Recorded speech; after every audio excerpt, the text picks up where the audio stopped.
হোৱাৰ চান্সটো অলপ কম আছে। এই মাৰ্কছো কিন্তু ওপৰত যাব, ঠিক আছে, হ'ব পাৰে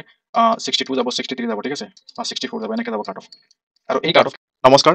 আজি এই ভিডিঅ'ত আমি 4500 LP UP পোষ্টৰ ফাৰ্ষ্ট প্ৰবেশনাৰী মেৰিট লিষ্টত লখিমপুৰ ডিষ্ট্ৰিক্টৰ কিমান কাট অফ যাব পাৰে সেইটোৰ ওপৰত এনালাইচিছ কৰিম। আপোনালোকে নিশ্চয় জানে 5550 LP UP পোষ্টৰ ৰিক্ৰুটমেণ্ট প্ৰচেছ অলৰেডি কমপ্লিট হৈ গ'ল।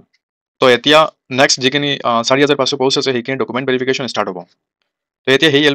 4500 LP UP পোষ্টখিনিৰ কাট অফ কিমান যাব পাৰে সেইটো এনালাইচিছ কৰিম আমি এই ভিডিঅ'ত। তো এতিয়া আমি 5550 আছামিজ মিডিয়াম LP আনৰিজাৰ্ভ কেটাগৰীৰ লখিমপুৰ ডিষ্ট্ৰিক্টৰ কাট অফ ট্ৰেণ্ডটো চাম কেনেকৈ আছিল, কাৰণ অলমষ্ট ছেম ট্ৰেণ্ড থাকিব 4500 পোষ্টৰ কাৰণে। তো ইয়াত আমাৰ 5550 আছামিজ মিডিয়াম LP স্কুলৰ কাৰণে আনৰিজাৰ্ভ পোষ্ট আছিল 203টা পোষ্ট আছিল লখিমপুৰ ডিষ্ট্ৰিক্টত। আৰু ইয়াত যিটো কাট অফ গৈছে আমি যদি চাম, ইয়াত আমাৰ ফাৰ্ষ্ট প্ৰভিশ্যন মেৰিট লিষ্টত আমাৰ যিটো কাট অফ আছিল সেইটো আছিল 62.119, আৰু ছেকেণ্ড প্ৰভিশ্যন মেৰিট লিষ্টত যিটো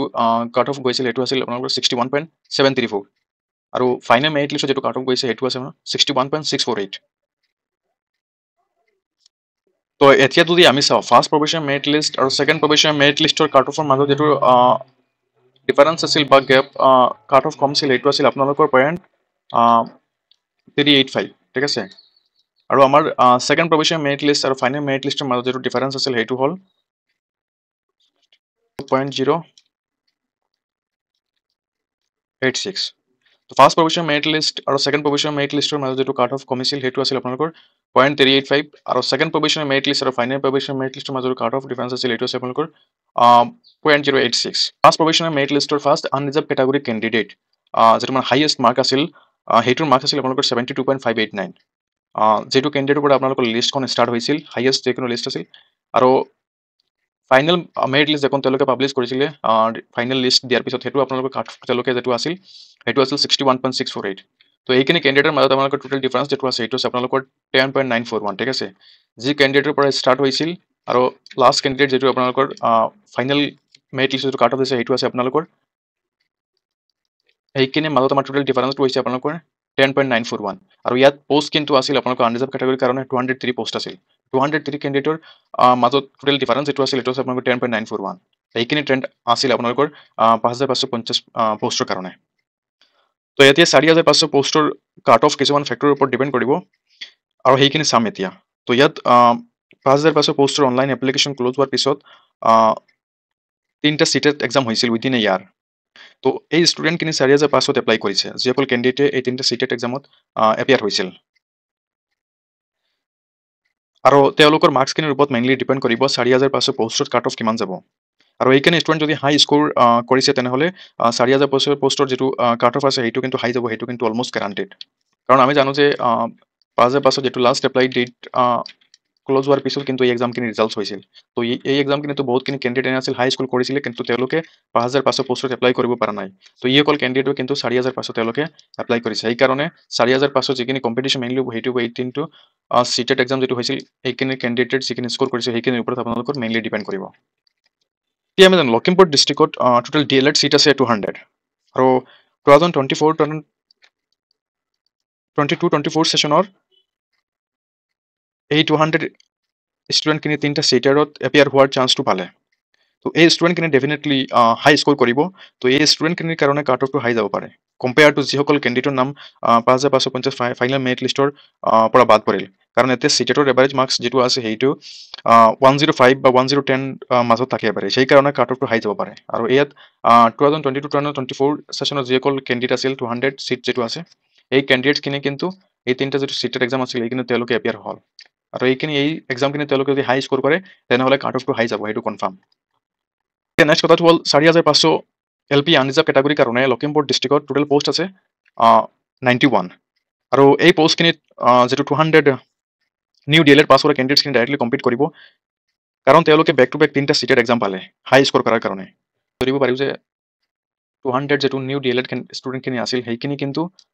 এই পোষ্টত কম্পিট কৰিব, লগতে আগৰ যিখিনি কেণ্ডিডেট আছিল যিসকলৰ নাম 5550 হোৱা নাই সেইসকল মিলাই যদি আমি কাউণ্ট কৰোঁ টোটেল 250 কেণ্ডিডেট, এইখিনি যদি হাই স্ক'ৰ থাকে তেনেহ'লে এই 200 টোটেল 50 কেণ্ডিডেটে কিন্তু কম্পিট কৰিব 91 পোষ্টৰ কাৰণে। আৰু এই কাৰণে কিন্তু কম্পিটিশ্যন 5550 কম্পেয়াৰে কিন্তু কম্পিটিশ্যন বেছি হ'ব, কাৰণ 5550 কিন্তু পোষ্ট চব কেটাগৰীৰ কাৰণে বেছি আছিল, কিন্তু ইয়াত কিন্তু পোষ্ট কিন্তু কম আছে কম্পেয়াৰ টু 5550। তো এতিয়া ফাৰ্ষ্ট পজিশ্যনৰ মেৰিট লিষ্টৰ হাইয়েষ্ট মাৰ্ক যিটোৰ পৰা মাৰ্ক লিষ্ট ষ্টাৰ্ট হৈছিল সেইটো আছিল আপোনালোকৰ 72.589 ইয়াৰ পৰা লিষ্টখন ষ্টাৰ্ট হৈছিল আৰু লগতে লাষ্ট কাট অফ যেটো গৈছিল ফাইনেল মেৰিট লিষ্টৰ কাট অফ সেইটো আছে আপোনালোকৰ 61.648 তো ইয়াৰ মাৰ্কছখিনিৰ মাজত ডিফাৰেঞ্চ আছিল আপোনালোকৰ 10.941 আৰু এই মাৰ্কখিনিৰ মাজত এভাৰেজ যেটো মাৰ্কছ আছিল এইটো আছিল আপোনালোকৰ 67.118 তো এতিয়া কথাটো হ'ল লখিমপুৰ ডিষ্ট্ৰিক্টত 5500 এলপি আনৰিজাৰ্ভ কেটাগৰীৰ যেটো লাষ্ট কাট অফ আছিল আৰু সেইটো অলমোষ্ট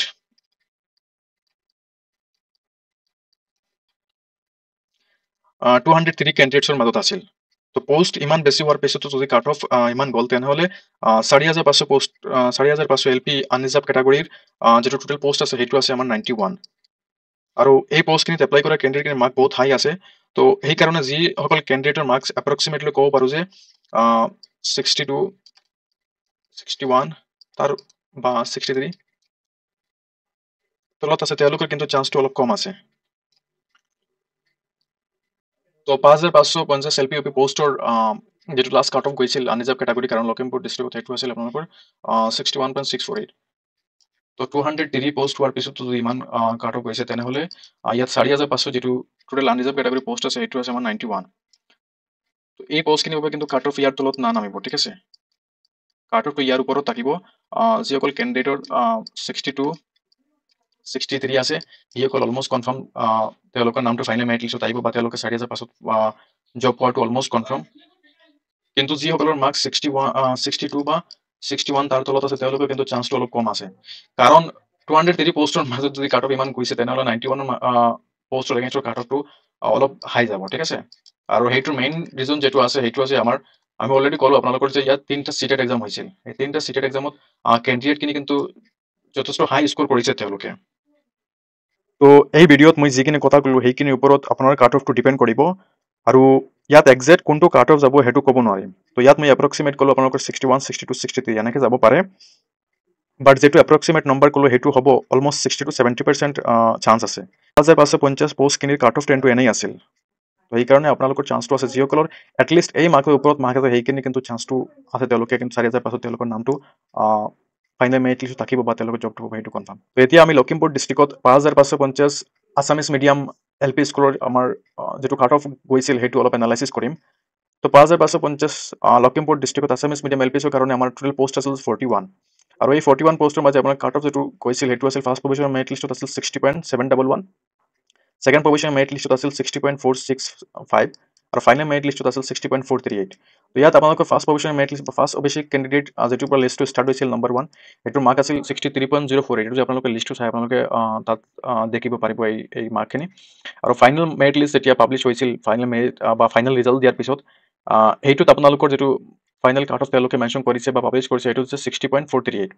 আৰু এই ফাৰ্ষ্ট আৰু লাষ্ট কেণ্ডিডেটখিনিৰ মাজত যে ডিফাৰেঞ্চ আছে এইটো আছে আপোনালোকৰ 2.61 আৰু এভাৰেজ যেটো আছে সেইটো আছে আপোনালোকৰ 60.743 ঠিক আছে আৰু এই মাৰ্কছ ডিফাৰেঞ্চটো আপোনাৰ টোটেল 41 কেণ্ডিডেটৰ মাজত আছে ঠিক আছে 1 to 41 কেণ্ডিডেট এইখিনিৰ মাজত টোটেল ডিফাৰেঞ্চ এইটো হ'ল সেইটো আপোনালোকৰ 2.61 মানে যেটো কাট অফৰ পৰা ষ্টাৰ্ট হৈছিল তাৰ বেছি তলত নগ'ল ঠিক আছে কাট অফটো আগতে আমি আনৰিজাৰ্ভ কেটাগৰী চাইছিলোঁ ইয়াৰ মাজত আপোনালোকৰ ডিফাৰেঞ্চ যেটো আছিল সেইটো আছিল আপোনালোকৰ অলমোষ্ট 10 প্লাছ আছিল ঠিক আছে 10 মাৰ্কছ প্লাছ আছিল কিন্তু ইয়াত অবিচি কেটাগৰীৰ কাৰণে টোটেল মাৰ্কছ ডিফাৰেঞ্চ যেটো আছে সেইটো আছে অনলি 2.61 এতিয়া কথাটো হ'ল 4500 লখিমপুৰ ডিষ্ট্ৰিক্টত এল পি স্কুলৰ কাৰণে যেটো অবিচি কেটাগৰীৰ পোষ্ট আছে সেইটো আছে আপোনালোকৰ 22 আৰু এই 22 পোষ্টৰ কাৰণে আমাৰ কম্পিটিশ্যনটো আমাৰ 3টা সিটেড যিসকল কেণ্ডিডেট আছে সেইখিনিৰ কম্পিটিশ্যনটো হ'ব ঠিক আছে যিসকলে উইদিন ইয়াৰ যেটো 2024 3টা সিটেড হৈছিল সেইখিনি যিখিনি কেণ্ডিডেট আছে সেইখিনিৰ মাৰ্কছটো ইয়াত আহিব ঠিক আছে তো পোষ্টখিনি কম আছে 5550 আমাৰ যেটো পোষ্ট আছিল সেইটো আছিল 44 এতিয়া 4550 যিখিনি পোষ্ট আছে সেইটো আছে আমাৰ অনলি 22 পোষ্ট আছে অবিচি কেটাগৰী লখিমপুৰ ডিষ্ট্ৰিক্টত আছামিজ মিডিয়ামৰ কাৰণে তো ইয়াত কথাটো হ'ল যদি 41 পোষ্টৰ ইয়াত কথা হ'ল যদি 41 পোষ্টৰ লাষ্ট কাট অফ যেটো গ'ল সেইটো গ'ল যদি আমাৰ কৈছে এইটো আছে 60.438 এইটো কৈছে 60.438 তো এতিয়া আমাৰ টোটেল 22 পোষ্ট আছে 4500 পোষ্টখিনিৰ কাৰণে তো এই 22 পোষ্টত কিন্তু আপোনালোকৰ কাট অফ 60ৰ ওপৰত থাকিব মানে এইটো লেভেলৰ ওপৰত থাকিব সেইটো কনফাৰ্ম ঠিক আছে হ'ব পাৰে 61 হ'ব পাৰে 62 কাৰণটো মই আগতে যেতিয়া আনৰিজাৰ্ভ কেটাগৰীৰ এনালাইচিছ কৰিছিলোঁ তাতো কৈছিলোঁ যে টোটেল অলমষ্ট 200+ কেণ্ডিডেট যিটো নিউ DLED পাছ কেণ্ডিডেট সোমাব। তাৰপিছত বেলেগ ডিষ্ট্ৰিক্টৰ বহুতখিনি ইয়াত এপ্লাই কৰিব, সেইখিনি কিন্তু কাট অফটো হাই যাব। আৰু 41 পোষ্টৰ এগেইনষ্টে যদি 60 কাট অফ গৈছিল তেনেহ'লে 22 পোষ্টৰ এগেইনষ্টে কিন্তু কাট অফটো কম নাযাব, উল্টা কাট অফটো কি হ'ব অলপ বাঢ়িব পাৰে, ঠিক আছে। তো আপোনালোকে যিসকল OBC কেণ্ডিডেট আছে আৰু আপোনালোকে লখিমপুৰ ডিষ্ট্ৰিক্টত আপোনালোকে আছামিজ মিডিয়াম LP স্কুলৰ কাৰণে এপ্লাই কৰিছে আৰু আপোনালোকৰ স্ক'ৰ যদি এপ্ৰক্সিমেট এইটো নম্বৰ হয়, ঠিক আছে, এইটো এক্সেক্ট নম্বৰ নহয়, এপ্ৰক্সিমেট আপোনালোকৰ 61 হয় তেনেহ'লে আপোনালোকে ছেফ আছে মোটামুটি, ঠিক আছে। তো ইয়াত যিখিনি নম্বৰ বা কাট অফ মই কৈ আছোঁ এইখিনি এক্সেক্ট হ'ব নোৱাৰিব, কাৰণটো হ'ল মোৰ হাতত এক্সেক্ট ডাটা নাই। কিন্তু যিটো লাষ্ট ৰিক্ৰুইটমেণ্ট বা 5550 পোষ্টৰ যিটো কাট অফ ট্ৰেণ্ড আছিল সেইটো চালে আপোনালোকে নিজে গম পাব যে কাট অফটো কিমান যাব। কাৰণ 41 পোষ্টৰ এগেইনষ্টে যদি 60 গৈছে লাষ্ট কাট অফ, তেনেহ'লে 22 পোষ্টৰ এগেইনষ্টত কিন্তু তাৰ তলত নাযাব, ঠিক আছে। সেইটো মেইন ৰিজন আছে 3টা চিটেট অলৰেডি হৈ গ'ল 2024ত। সেইকাৰণে এই 3টা চিটেটত কেণ্ডিডেটছখিনি যথেষ্ট ভাল স্ক'ৰ কৰিছে আৰু কাট অফটো বেছি যাব, কিন্তু এই কাট অফৰ তলত নানামিব, ঠিক আছে। তো যিসকলৰ 61 62 আছে এইসকলৰ কিন্তু অলমষ্ট আপোনালোকে কনফাৰ্ম 4 পাছত আপোনালোকৰ নামটো আহিব আৰু আপোনালোকে জবটো পাব, ঠিক আছে। ধন্যবাদ।